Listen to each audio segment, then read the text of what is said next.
এই অনুষ্ঠানটি শুধুমাত্র খ্রিস্টানদের জন্য প্রস্তুত করা হয়েছে এবং পবিত্র বাইবেলের শিক্ষার ভিত্তিতে তাদের বিশ্বাসকে দৃঢ় করা ও আধ্যাত্মিক বিকাশে উৎসাহিত করার উদ্দেশ্যে পরিচালিত হয়। অন্য কোনো ধর্ম, বিশ্বাস বা মতাদর্শের সমালোচনা, বিরোধিতা বা অবমূল্যায়ন করার কোনো উদ্দেশ্য আমাদের নেই। আমরা সকল ধর্ম ও সম্প্রদায়কে গভীরভাবে সম্মান করি এবং এই অনুষ্ঠানের কোনো বিষয়বস্তু কারোর অনুভূতি, বিশ্বাস বা ধর্মীয় ভাবাবেগে আঘাত, অপমান বা অসম্মান করার উদ্দেশ্যে উপস্থাপন করা হয়নি।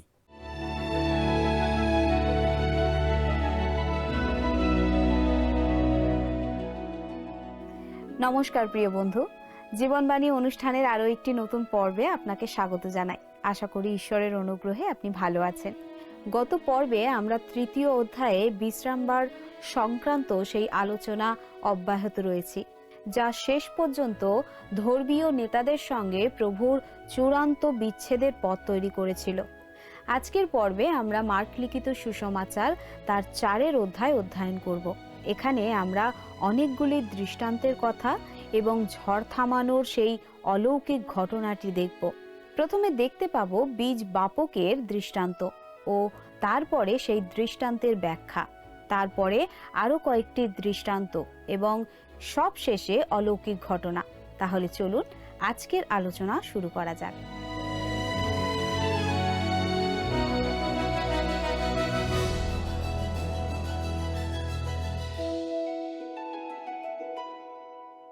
আজকে আমরা সাধু মার্ক লিখিত সুসমাচারের 4র্থ অধ্যায়ে আলোচনা করব। এই অধ্যায়ে আমরা অনেকগুলি দৃষ্টান্ত কথা এবং ঝড় থামানোর সেই অলৌকিক ঘটনাটি দেখব। এখানে যে দৃষ্টান্তগুলি দেওয়া আছে সেগুলো সবই সাধু মথি লিখিত সুসমাচারে আলোচিত হয়েছে। শুধু একটা বিশেষ দৃষ্টান্ত এখানে আছে যেটা মথিতে লেখা নেই, আর সেই জন্যেই এই সুসমাচারটি মথি লিখিত সুসমাচারের ওই অংশ থেকে একটু আলাদা। প্রথমে দেখতে পাবো বীজ বপকের দৃষ্টান্ত, তারপরে সেই দৃষ্টান্তের ব্যাখ্যা, তারপরে আমরা কয়েকটি দৃষ্টান্ত এবং সবশেষে অলৌকিক ঘটনা দেখব। এই সুসমাচারটি আলোচনা করার শুরুতেই বলেছিলাম যে সাধু মার্ক লিখিত সুসমাচারটি কর্মের সুসমাচার, কিন্তু এখানেও দৃষ্টান্ত কথার উপরে জোর দেওয়া হয়েছে এবং কেবলমাত্র একটাই অলৌকিক কাজের বিষয় আছে। যদিও আমরা দেখতে পাবো যে মার্কের এই সুসমাচারে যে দৃষ্টান্তগুলো দেওয়া হয়েছে সেগুলো সবই কাজ করার দৃষ্টান্ত। প্রত্যেকটি দৃষ্টান্তই সচল দৃষ্টান্ত, আর সেই জন্যই এই মার্ক লিখিত সুসমাচারের উপর লেখা পুস্তিকাকে অনেক সময় বলা হয় মার্চিং থ্রু মার্ক, অর্থাৎ মার্কের সাথে এগিয়ে যাওয়া। এখানে কাজের উপরে জোর দেওয়া হলেও দৃষ্টান্তের মাধ্যমেই সেটা বলা হয়েছে। আসুন আমরা পাঠ করব প্রথম পদ, মার্ক লিখিত সুসমাচার 4 অধ্যায় প্রথম পদ। পরে তিনি আবার সমুদ্রের তীরে উপদেশ দিতে লাগিলেন, তাহাতে তাহার নিকটে এত অধিক লোক একত্র হইল যে তিনি একখানি নৌকায় উঠিয়া সমুদ্রে বসিলেন এবং সমাগত লোক সকল সমুদ্রের তীরে স্থলে থাকিল।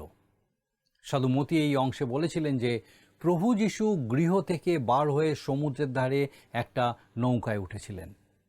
এক্ষেত্রে তিনি একটা বিশেষ বিষয়ে জোর দিয়েছিলেন।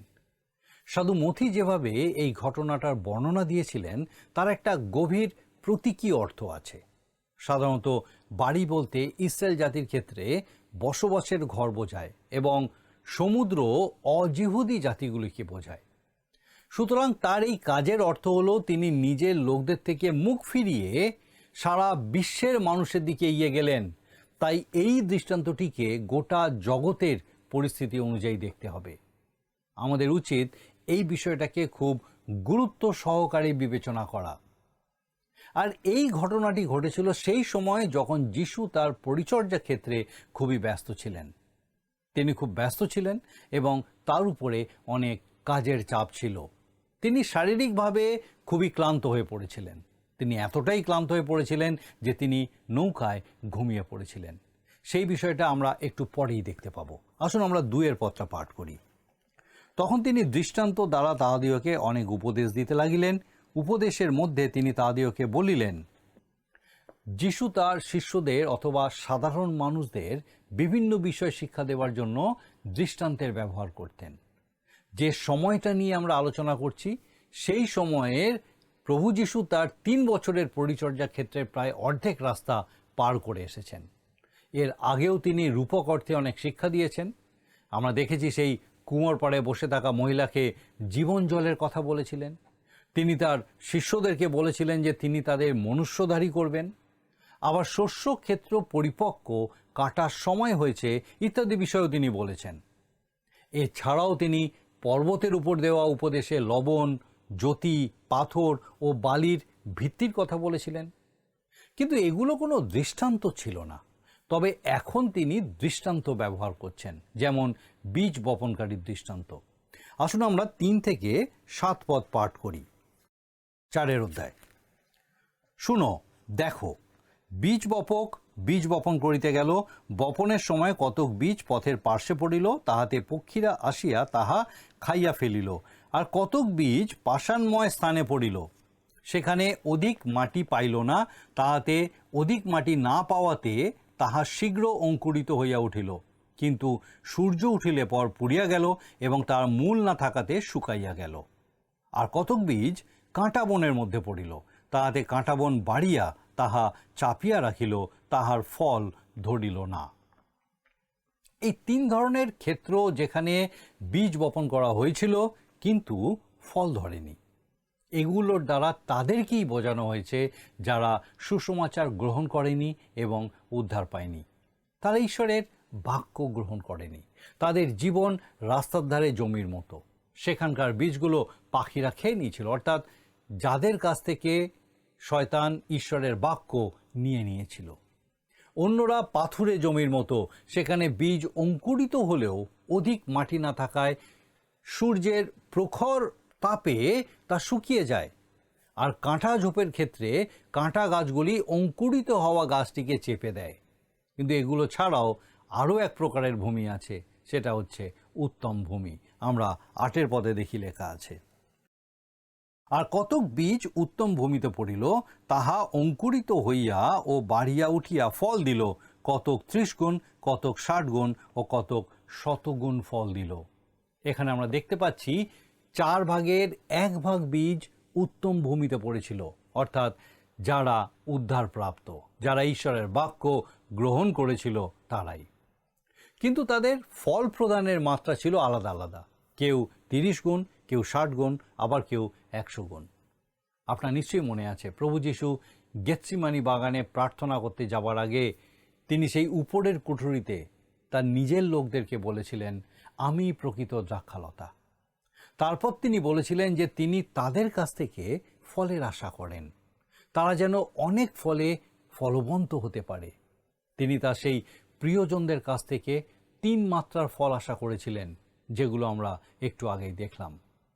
এরপরে আমরা 9 পদে দেখি লেখা আছে, পরে তিনি কহিলেন, যাহার শুনিবার কান থাকে সে শুনুক। এখানে তিনি একটা বিপদ সংকেত দিচ্ছেন। যেমন রেল লাইন এবং রাস্তার ক্রসিংয়ে লেখা থাকে স্টপ, লুক, লিসেন, অর্থাৎ থামো, দেখো এবং শোনো। তা সত্ত্বেও কেউ হয়তো বিষয়টা গুরুত্ব সহকারে শোনেনি। তাই পরের পদে আমরা দেখতে পাই তারা আবার জানতে চাইছে। আসুন আমরা 4 অধ্যায়, মার্ক 4 অধ্যায় 10 থেকে 12 পদ পর্যন্ত পড়ি। যখন তিনি নির্জনে ছিলেন, তাহার সঙ্গীরা সেই 12 জনের সহিত তাহাকে দৃষ্টান্ত কয়েকটির বিষয়ে জিজ্ঞাসা করিলেন। তিনি তাহাদিগকে কহিলেন, ঈশ্বরের রাজ্যের নিগূঢ় তত্ত্ব তোমাদিগকে দত্ত হইয়াছে, কিন্তু ওই বাহিরের লোকদের নিকটে সকলই দৃষ্টান্ত দ্বারা বলা হইয়া থাকে, যেন তাহারা দেখিয়া দেখে কিন্তু টের না পায়, এবং শুনিয়া শোনে কিন্তু না বোঝে, পাছে তাহারা ফিরিয়া আইসে ও তাহাদিগকে ক্ষমা করা যায়। নিশ্চয়ই কেউ কেউ প্রভুর এই দৃষ্টান্তটি ভালোভাবে বুঝতে পারেনি।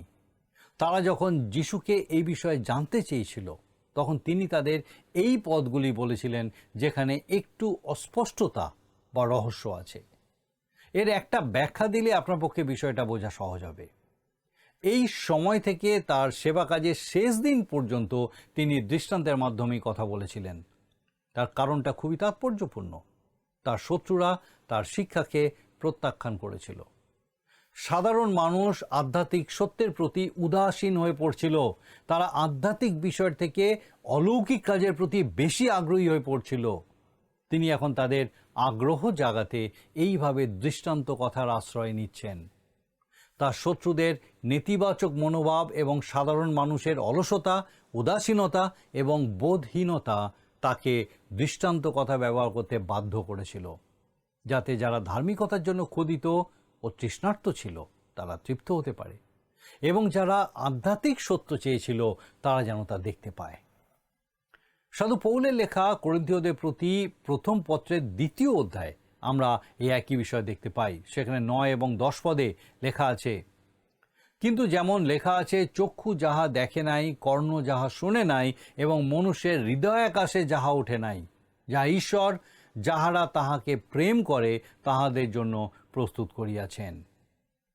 কারণ আমাদের কাছে ঈশ্বর তাহার আত্মা দ্বারা তাহা প্রকাশ করিয়াছেন, কেননা আত্মা সকলই অনুসন্ধান করেন, ঈশ্বরের গভীর বিষয় সকলও অনুসন্ধান করেন। এরপর তিনি 13-14 পদে আরও বলেছেন, আমরা সেই সকল বিষয়েরই কথা মানসিক শিক্ষানুরূপ জ্ঞানের বাক্য দ্বারা নয়, কিন্তু আত্মার শিক্ষানুরূপ বাক্য দ্বারা কইতেছি। আত্মিক বিষয়ের সহিত যোগ করিতেছি, কিন্তু প্রাণিক মনুষ্য ঈশ্বরের আত্মার বিষয়গুলি গ্রহণ করে না, কেননা তাহার কাছে সে সকল মূর্খতা, আর সে সকল সে জানিতে পারে না, কারণ তাহা আত্মিকভাবে বিচারিত হয়। সাধু পৌল এখানে যে মহান নীতিটা উপস্থাপন করেছেন সেটা আজও প্রযোজ্য। আমরা সব রকম উপায়ে মানুষদেরকে আধ্যাত্মিক সত্য বোঝানোর চেষ্টা করতে পারি, কিন্তু সবচেয়ে প্রথমে দরকার তারা যেন সেগুলো বুঝবার চেষ্টা করে, তবে সেগুলো তাদের জীবনে কার্যকারী হবে। আমি বলতে চাই, কারোর হৃদয় এবং চোখ যদি খোলা থাকে আর তার যদি জানার ইচ্ছা থাকে, তাহলে ঈশ্বরের আত্মা তার হৃদয়ে সেই মহান সত্য উপস্থিত করবেন। সেই ব্যক্তির কাছে তিনি এই বিষয়গুলিকে বাস্তব ও জীবন্ত করে তুলবেন। আমরা অনেক সময় এই কথাটা বলে থাকি যে আপনি যদি প্রভু যীশু খ্রিস্টকে ত্রাণকর্তা বলে স্বীকার না করেন তাহলে আপনি হারিয়ে যাবেন, কিন্তু এই কথাটা ঠিক নয়। বরং বলা উচিত, আপনি ইতিমধ্যেই হারিয়ে গেছেন, আপনি পথভ্রষ্ট। আর আপনি যদি প্রভু যীশু খ্রিস্টকে ত্রাণকর্তা বলে স্বীকার না করেন তাহলে আপনি হারিয়েই থাকবেন, চিরদিন পথভ্রষ্টই থাকবেন। আপনি কিন্তু এখনও বিচারের সম্মুখীন নন। আপনি ঈশ্বরের বাক্য গ্রহণ করবেন কি করবেন না, আপনার সেই প্রতিক্রিয়ার উপরই নির্ভর করছে আপনি উদ্ধার পাবেন কি পাবেন না। এখন কেউ বলতেই পারে যে এটা তো সেই দার্শনিক তত্ত্বের মধ্যে চলে যাওয়া হচ্ছে, যার কোনো বাস্তবতা নেই। এটা যেন কাউকে অবাস্তব এবং কুসংস্কারের মধ্যে ঠেলে দিচ্ছে, কিন্তু আমি সেটা মোটেই মনে করি না। আসুন একটা উদাহরণ দেখি আমরা। একদিন এক দম্পতি দিল্লি থেকে কলকাতা আসার জন্য প্লেনের টিকিট কেটেছিলেন, কিন্তু জানতে পারলেন যে সেই বিশেষ এয়ারলাইন্সের কর্মচারীরা কর্মবিরতি পালন করছে। এর ফলে তাদেরকে অন্য একটি প্লেনে কলকাতা ফিরতে হয়েছিল। দিল্লি এয়ারপোর্টে একটি মেয়ে তাদেরকে নিশ্চিত করেছিল যে তাদের ঠিকঠাক টিকিট ছিল এবং তারা পরের দিন সকালে নির্দিষ্ট সময়ে কলকাতা ফেরার ফ্লাইট পেয়ে যাবে। সে আরও বলেছিল যেন তারা আধ ঘন্টা আগে এয়ারপোর্টে পৌঁছে যায়। ওই মেয়েটিকে তারা আগেও চিনত না এবং তার সাথে কোনো কথাও হয়নি, কিন্তু তারা ওই মেয়েটির কথায় বিশ্বাস করেছিল। পরের দিন সকালে যথাসময় তারা এয়ারপোর্টে পৌঁছেছিল এবং নির্ধারিত সময় তারা প্লেনে উঠে বসেছিলেন এবং কলকাতায় ফিরে এসেছিলেন। এখন কি আপনি বলবেন যে সেই প্লেনটা কোনো বাস্তব প্লেন ছিল না? ঠিক একইভাবে ঈশ্বর তার বাক্য আমাদেরকে দিয়েছেন। তিনি বলেছেন প্রভু যিশুর উপরে নির্ভর করতে। ঈশ্বরের বাক্য হলো সেই বীজ যা ভূমিতে পড়ে। আপনি কি ধরনের ভূমি সেটাই হচ্ছে বড় বিষয়। আপনি কি সেই কাঁটা ঝোপে ঢাকা অথবা পথের পাশের ভূমি যেখানে ঈশ্বরের বাক্য চাপা পড়ে যায় অথবা পাখিতে খেয়ে নেয়, নাকি ঈশ্বরের বাক্য সেই উত্তম ভূমিতে পড়ে? মনে রাখবেন, আমরা সবাই হারিয়ে যাওয়া। এখন আমরা কিভাবে ঈশ্বরের বাক্য গ্রহণ করছি সেটাই নির্ধারণ করবে আমরা উদ্ধার পাবো নাকি হারিয়েই থাকব। এবার তিনি এই দৃষ্টান্তের ব্যাখ্যা করবেন। আসুন আমরা মার্ক তার 4 অধ্যায় 13 থেকে 20 পদ পর্যন্ত পাঠ করি। পরে তিনি তাহাদিগকে কহিলেন, এই দৃষ্টান্ত কি বুঝিতে পারো না? তবে কেমন করিয়া সকল দৃষ্টান্ত বুঝিতে পারিবে? সেই বীজবাপক বাক্য বীজ বনে পথের পার্শ্বে তাহারা এমন লোক যাহাদের মধ্যে বাক্য বীজ বোনা যায়, আর যখন তাহারা শোনে, তৎক্ষণাৎ শয়তান আসিয়া তাহাদের মধ্যে যাহা বপন করা হইয়াছিল সেই বাক্য হরণ করিয়া লইয়া যায়। আর সেইরূপ যাহারা পাষাণময় ভূমিতে উক্ত, তাহারা এমন লোক যাহারা বাক্যটি শুনিয়া তৎক্ষণাৎ আহ্লাদপূর্বক গ্রহণ করে, আর তাহাদের অন্তরে মূল নাই, কিন্তু তাহারা অল্পকাল মাত্র স্থির থাকে, পরে সেই বাক্য হেতু ক্লেশ কিংবা তাড়না ঘটিলে তৎক্ষণাৎ বিঘ্ন পায়। আর অন্য যাহারা কাঁটাবনের মধ্যে উক্ত, তাহারা এমন লোক যাহারা বাক্যটি শুনিয়াছে, কিন্তু সংসারের চিন্তা, ধনের মায়া ও অন্যান্য বিষয়ের অভিলাষ ভেতরে গিয়া ওই বাক্য চাপিয়া রাখে, তাহাতে তাহা ফলহীন হয়। আর যাহারা উত্তম ভূমিতে উক্ত, তাহারা এমন লোক যাহারা সেই বাক্য শুনিয়া গ্রাহ্য করে এবং কেহ 30 গুণ, কেহ 60 গুণ ও কেহ 100 গুণ ফল দেয়। এই অংশটা আমি একটু দ্রুত আলোচনা করব। এখানে বীজ বপক হলেন মনুষ্যপুত্র, আর সেই বীজ হল ঈশ্বরের বাক্য। পথের পাশের পাখি শয়তান, এবং সেই পাথুরে জমি হলো সেই লোকেরা যারা দুঃখ কষ্ট পেলেই ঈশ্বরের কাছ থেকে দূরে সরে যায়। অর্থাৎ এরা মাংসিক, এবং বেশিরভাগ লোক এই জাতীয়। তারা ঈশ্বরের থেকে তাদের মাংসিক প্রয়োজনগুলোকে বেশি গুরুত্ব দেয়। তারপর সেই কাঁটা ঝোপ, তারা হলো সেই রকম শ্রোতা যারা পার্থিব চিন্তাভাবনায় বিভ্রান্ত হয়ে পড়ে। জগতের চিন্তা তাদেরকে ঈশ্বর থেকে আড়াল করে দেয়। আর তারপর সেই উত্তম ভূমি, তারা এমন শ্রোতা যারা ঈশ্বরের বাক্য দ্বারা প্রকৃত রূপে পরিবর্তিত হয় এবং তারা কিছু না কিছু ফল উৎপন্ন করে। এদের মধ্যে 3 ভাগের 1 ভাগ লোক 100 গুণ ফল উৎপন্ন করে। আমরা এখানে এই দৃষ্টান্তটির মধ্যে বাস্তব সক্রিয়তারই ছবি দেখলাম। এরপর তিনি আরও একটি দৃষ্টান্ত দিলেন। আসুন আমরা পড়ি 21 আর 22 পদ, 4 অধ্যায় 21-22। তিনি তাহাদিওকে আরও কহিলেন, কাঠার নিচে কিংবা খাটের নিচে রাখিবার জন্য কেহ কি প্রদীপ আনে, না দীপাধারের উপরে রাখিবার জন্য? কেননা এমন গুপ্ত কিছুই নাই যাহা প্রকাশিত হইবে না, এমন লুক্কায়িত কিছুই নাই যাহা প্রকাশ পাইবে না। এখানে আমরা একটা প্রদীপের দৃষ্টান্ত এবং তার কাজ কি সেটা দেখতে পাচ্ছি। জ্যোতি আমাদেরকে দায়িত্বপূর্ণ করে তোলে। যখন কেউ সত্য জানতে পারে, সত্যকে গ্রহণ করে, তখন সেই সত্যের জন্য তাকে সক্রিয় হতে হয়। আমরা যে যত বেশি আলোকিত হয়েছি, আমাদের তত বেশি দায়িত্ব আছে। সেই জ্যোতি প্রজ্বলিত হয়েছে, আর তার প্রতি আপনার যে কর্তব্য, সেটাই হচ্ছে গুরুত্বপূর্ণ বিষয়। এর অর্থ হলো, যতদিন পর্যন্ত না সুসমাচারের আলো আমাদের মধ্যে এসেছে, ততদিন পর্যন্ত আমরা অন্ধকারে ছিলাম। আমাদের ধারণা ছিল যে মানুষের দুর্বলতা এবং মানুষের অজ্ঞতার জন্য মানুষ পাপী। কিন্তু সাধু পৌল রোমীয়দের প্রতি পত্রের 1ম অধ্যায়ে খুব সুন্দরভাবে বলছেন যে মানুষ যখন ঈশ্বরকে জেনেছিল, তখন তারা তাকে ঈশ্বর রূপে মহিমান্বিত করেনি। মানুষ নিজের ইচ্ছায় পাপী। আমরা প্রত্যেকেই সেই প্রকার পাপী, এবং যখন জ্যোতি আমাদের মধ্যে আসে, তখন আমাদেরকে দায়িত্বপূর্ণ করে তোলে। আমরা প্রত্যেকে হারিয়ে গেছিলাম। এখন যদি আমরা সেই জ্যোতিকে গ্রহণ না করি, আমরা যদি সেই প্রভুকে গ্রহণ না করি, তাহলে আমরা হারিয়েই থাকব। এরপরে 23 পদে আমরা দেখি লেখা আছে, যাহার শুনিবার কান থাকে সে শুনুক। এটাও একটা কাজ। ঈশ্বর সক্রিয়তা চান। বিশ্বাস এই রকমই একটা কাজ। ঈশ্বর যা বলেন তা পালন করাই হলো বিশ্বাস। এটা আজ খুবই প্রয়োজন। আমি আবার সেই দম্পতির প্লেনে চড়ে কলকাতায় ফেরার উদাহরণটায় ফিরে আসি। আপনার সঠিক টিকিট থাকার জন্য আপনাকে সক্রিয় হতে হবে। আপনাকে বিশ্বাস করতে হবে আপনাকে গন্তব্যে নিয়ে যাওয়ার একটি প্লেন আছে। কিন্তু আপনি যদি শুধু এয়ারপোর্টে বসে থাকেন, তাহলে কি আপনি আপনার গন্তব্যে পৌঁছাতে পারবেন? আপনাকে ভরসা করে প্লেনে চড়তে হবে, এটাই বিশ্বাস। এরপরে আমরা 26 থেকে 29 পদ পাঠ করব। 26 থেকে 29। তিনি আরও কহিলেন, ঈশ্বরের রাজ্য এইরূপ, কোনো ব্যক্তি যেন ভূমিতে বীজ বনে, পরে রাত দিন নিদ্রা যায় ও ওঠে, ইতিমধ্যে ওই বীজ অঙ্কুরিত হইয়া বাড়িয়া ওঠে, কিরূপে তাহা সে জানে না। ভূমি আপনা আপনি ফল উৎপন্ন করে, প্রথমে অঙ্কুর, পরে শীষ, তাহার পর শীষের মধ্যে পূর্ণ শস্য। কিন্তু ফল পাকিলে সে তৎক্ষণাৎ কাস্তে লাগায়, কেননা শস্য কাটিবার সময় উপস্থিত। এখানে আরেকটা অদ্ভুত দৃষ্টান্তের কথা লেখা আছে, আর কেবলমাত্র সাধু মার্ক এই দৃষ্টান্তটির কথা উল্লেখ করেছেন। সক্রিয় হওয়ার এটা আরও একটা দৃষ্টান্ত। আর এখানে ঈশ্বরের রাজ্যের বিষয়ে বলা হয়েছে। আর এটা ছাড়াও আরও একটা শব্দ আমরা ব্যবহার করি, সেটা হলো স্বর্গরাজ্য। এখানে এই দুটো একই অর্থে ব্যবহার করা হয়েছে, কিন্তু আসলে ঈশ্বরের রাজ্য আর স্বর্গরাজ্য একদম একই রকম নয়।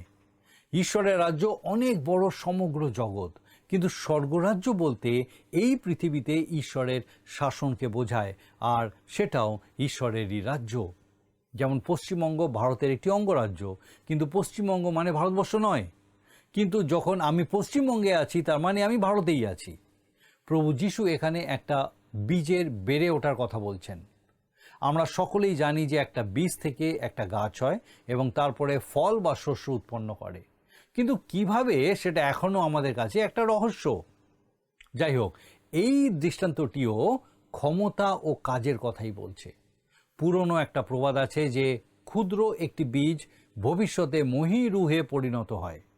দীর্ঘ বৈজ্ঞানিক অগ্রগতির পরেও মানুষ এর থেকে বেশি কিছু জানে না। জ্ঞান ভাণ্ডার বৃদ্ধি পেলেও আমাদের বোঝবার ক্ষমতা খুব একটা বাড়ছে না। মে জুন মাসে আপনি যদি ট্রেনে করে পশ্চিমবঙ্গ, উড়িষ্যা বা তামিলনাড়ুর মধ্যে দিয়ে যাত্রা করেন, তাহলে দেখতে পাবেন দুই পাশে মাঠের মধ্যে শয়ে শয়ে কৃষকেরা অতি উৎসাহে চাষের কাজ করে চলছে। জমি চাষ করছে, চারা রোপণ করছে এবং সবটাই আনন্দের সাথে করছে। কিন্তু তারা কেউ বলছে না যে তারা কি করছে। তারা সবাই ভবিষ্যতে শস্য সংগ্রহের আনন্দে সেই কাজ করে চলেছে। প্রকৃতি আনন্দে নেচে উঠেছে, বর্ষা আসতেই গাছপালা সবুজ হয়ে গেছে। এই বিশাল কর্মক্ষমতা পৃথিবীর বুকে সক্রিয়। এই ক্ষমতা বা শক্তি যদি একবারে প্রকাশ পায়, তাহলে সেটা ভয়ঙ্কর বিস্ফোরণের শব্দের মতো শোনাবে। এখানে যে দৃষ্টান্তটি আমরা দেখেছি, সেটা ঈশ্বরের বাক্যের শক্তিকেই প্রকাশ করছে, যে শক্তি আমাদের হৃদয়ে, আমাদের জীবনে সক্রিয়। কি অপূর্ব সুন্দর এক দৃষ্টান্ত, তাই নয় কি? এবারে আমরা তৃতীয় দৃষ্টান্তটার বিষয় দেখব। সেটাও একটা বীজের দৃষ্টান্ত। আমরা 30 থেকে 34 পদ পাঠ করব। আর তিনি কহিলেন, আমরা কিসের সহিত ঈশ্বরের রাজ্যের তুলনা করিব? কোন দৃষ্টান্ত দ্বারাই বা তাহা ব্যক্ত করিব? তাহা একটি সরিষা দানার তুল্য। সেই বীজ ভূমিতে বুনিবার সময় ভূমির সকল বীজের মধ্যে অতি ক্ষুদ্র বটে, কিন্তু বুনা হইলে তাহা অঙ্কুরিত হইয়া সকল শাক হইতে বড় হইয়া ওঠে এবং বড় বড় ডাল ফেলে, তাহাতে আকাশের পক্ষীগণ তাহার ছায়ায় নিচে বাস করিতে পারে। এই প্রকার অনেকগুলি দৃষ্টান্ত দ্বারা তিনি তাহাদের শুনিবার ক্ষমতা অনুসারে তাহাদের কাছে বাক্য প্রচার করিতেন, আর দৃষ্টান্ত ব্যতি রেখে তাহাদিওকে কিছুই বলিতেন না। পরে বিরলে আপন শিষ্যদিওকে সমস্ত বুঝাইয়া দিতেন। সরিষা কোনো খাদ্য নয়, সেটা মশলা, এবং সরিষা দানার বৃক্ষে পরিণত হওয়াটা অস্বাভাবিক বিষয়। এই বিষয়টা খ্রিস্টীয় সমাজের বাহ্যিক বৃদ্ধির কথাই প্রকাশ করে। বড় বড় মণ্ডলী, বড় বড় সংস্থা, বড় বড় অনুষ্ঠান বা কর্মসূচি, এসবই মানুষ তার নিজ বিদ্যাবুদ্ধি এবং ক্ষমতায় সংগঠিত করে, পবিত্র আত্মা করেন না। আর ওই বৃক্ষের শাখায় যে পাখিদের কথা বলা হয়েছে, সেগুলো উত্তম বিষয় নয়, সেগুলো শয়তান বা দিয়াবলের প্রতীক। এবারে আমরা দৃষ্টান্ত নয়, কিন্তু একটি অলৌকিক ঘটনা দেখব। আমরা 35 থেকে 41 পদ পাঠ করব। সেই দিন সন্ধ্যা হইলে তিনি তাহাদিওকে বলিলেন, চলো আমরা ওপারে যাই। তখন তাহারা লোকদিওকে বিদায় করিয়া তিনি নৌকা খানিতে যেমন ছিলেন তেমনি তাহাকে সঙ্গে লইয়া গেলেন, এবং আরও নৌকা তাহার সঙ্গে ছিল। পরে ভারী ঝড় উঠিল এবং তরঙ্গমালা নৌকায় এমনই আঘাত করিল যে নৌকা জলে পূর্ণ হইতে লাগিল। তখন তিনি নৌকার পশ্চাৎভাগে বালিশে মাথা দিয়া নিদ্রিত ছিলেন। আর তাহারা তাহাকে জাগাইয়া কহিলেন, হে গুরু, আপনার কি চিন্তা হইতেছে না যে আমরা মারা পড়িলাম? তখন তিনি জাগিয়া উঠিয়া বাতাসকে দমক দিলেন ও সমুদ্রকে বলিলেন, নীরব হও, স্থির হও। তাহাতে বাতাস থামিল এবং মহা শান্তি হইল। পরে তিনি তাহাদিওকে কহিলেন, তোমরা এরূপ ভীরু হও কেন? এ কেমন? তোমাদের বিশ্বাস নাই? তাহাতে তাহারা অতিশয় ভীত হইয়া পরস্পর কইতে লাগিলেন, ইনি তবে কে যে বায়ু এবং সমুদ্র ইহার আজ্ঞা মানে? আপনি জানেন কি কেন তারা ভয় পেয়েছিল? তিনি যে ঝড়কে থামিয়ে দিয়েছিলেন সেটা বড় বিষয় নয়, কিন্তু আসল বিষয় হলো যে সমুদ্র সঙ্গে সঙ্গে কথা শুনেছিল। হঠাৎ সমুদ্র একদম শান্ত হয়ে গেছিল, আর এই ঘটনাটা এতটাই অলৌকিক যে তারা ভয় পেয়ে গেছিল। এখান থেকে আমরা একটা গভীর শিক্ষা লাভ করি। তিনি আমাদের জীবনকে ঝড় ঝঞ্ঝার মধ্যে দিয়ে যেতে দেন, যেন আমরা তার আরও নিকটবর্তী হতে পারি, তাকে আরও ভালোভাবে জানতে পারি, চিনতে পারি। এই রকম পরিস্থিতিতে একজন কবি গান লিখেছেন, হে যিশু ত্রাতা চালাও আমায়, জীবন সমুদ্রের ঝড় ঝঞ্ঝায়, সম্মুখে মোর অজানা লহরী, গোপন পাথর আর চোরাবালি, তোমার কম্পাস আর তোমার নকশায় হে যিশু ত্রাতা চালাও আমায়। আমাদের আজকের আলোচনা আমাদেরকে এখানেই শেষ করতে হবে। আমার বিশ্বাস আজকের এই আলোচনার মধ্যে দিয়ে, বিশেষ করে ঈশ্বরের এই জীবন্ত বাক্যের আলোচনার মধ্যে দিয়ে বিশেষভাবে ঈশ্বরের রব শুনতে আপনি সমর্থ হয়েছেন, তার আশীর্বাদ লাভ করতে সমর্থ হয়েছেন, বুঝতে সমর্থ হয়েছেন যে কিভাবে প্রভু যিশু আমাদেরকে তার নিরূপিত পথে বিভিন্ন প্রতিকূলতার মধ্যে দিয়েও এগিয়ে নিয়ে যান, যেন আমরা সুনিশ্চিত থাকি যে আমরা যখন তার সঙ্গে আছি তখন তিনি আমাদের জন্য সমস্ত কিছু নিয়ন্ত্রণে রেখেছেন। আসুন এখন প্রার্থনায় যাব, আর আমি চাইব আপনি আমার সঙ্গে প্রার্থনায় যোগ দেবেন। আসুন প্রার্থনা করি। পরম করুণাময় স্বর্গীয় পিতা ও প্রভু, তোমার ধন্যবাদ স্তুতি করি, তোমার গৌরব করি এই সুন্দর সময় আমাদের জীবনে যোগ করলে। ধন্যবাদ দিই তোমার প্রত্যেক সন্তান সন্ততির জন্য, আজ যাদের সঙ্গে আরেকবার তোমার এই জীবন্ত বাক্য দ্বারা তুমি কথা বললে।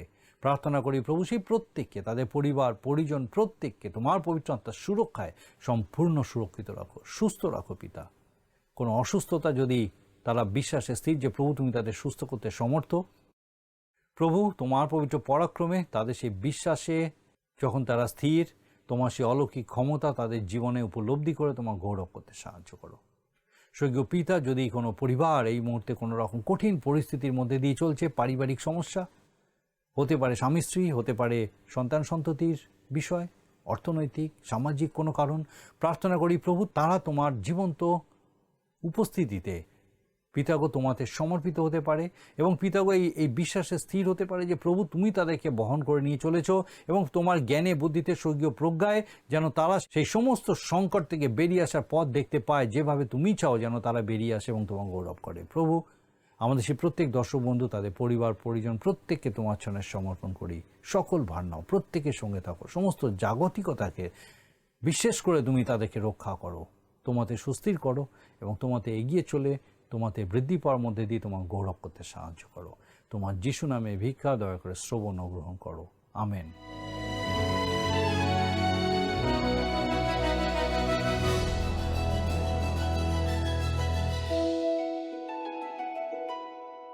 প্রিয় বন্ধু, আমাদের সঙ্গে থাকার জন্য ধন্যবাদ। আশা করি আজকের পর্বটি আপনার ভালো লেগেছে।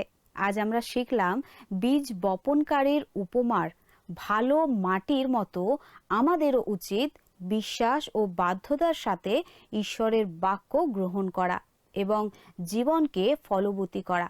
এছাড়া ঝড় শান্ত করার মাধ্যমে যিশু আমাদের মনে করিয়ে দিয়েছেন যে জীবনের প্রতিটি ঝড়ে শান্তি আনার ক্ষমতা একমাত্র তারই আছে এবং তিনি সবসময় আমাদের সাথে আছেন।